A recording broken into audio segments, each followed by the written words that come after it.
Freight brokers are my favorite types of people right now. Let's get into freight broker story hours. Had a driver running late to Atlanta, like the receiver said they weren't gonna take him. Luckily, we talked to him, offered him a couple bucks. They ended up staying waiting for him. So we had a driver that was unloaded in Atlanta. We were not expecting it, so I ended up posting a late truck in Atlanta, and it's been pretty hot over there. So posted him up, getting a lot of emails, getting a lot of phone calls, putting bids out to a lot of different loads.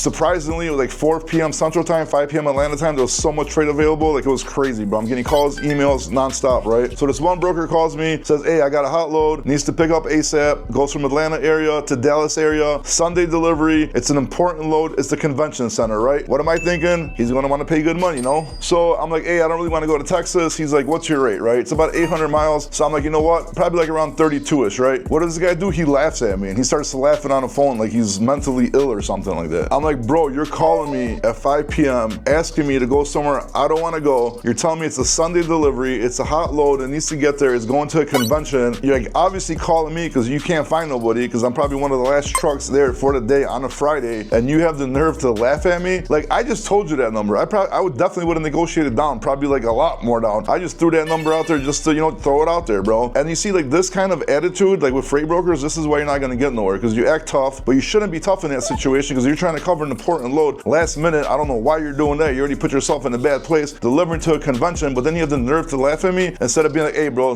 that's kind of like ridiculous or a little bit of high. Could you work with me on this rate? And like, you need to understand that if you're calling a carrier last minute in a hot market where it's hot, you expect to get some rates. Sometimes you're just gonna throw a number out there because somebody's gonna be like, yeah, I'll do it. But laughing at somebody when you need their truck, and most likely, I probably would have gave it to you, man. You know what I mean? If we talked a little bit about it, we would have figured it out. I would have came down, we would have came out to the fair rate, and we would have done it. No problem. Driver was willing to go through the weekend. He would have sat there, got unloaded Sunday. Maybe I found him something, maybe I didn't, but you would have moved your load. And most likely, he probably did not move that load. Now you screwed over a convention customer. And if he did move that load, I guarantee you he moved it for a lot more than that. And remember, it was Friday, like 5 p.m. Atlanta time. So if you're calling for trucks, you're the desperate one. So your attitude and the way you acted, laughing at somebody, is screwing you up and messing you up from getting customers or not screwing over your customers and so on, bro. Like seriously, learn a life lesson. Don't do dumb like that because you're gonna get treated like you're doing dumb and you're not gonna make no money.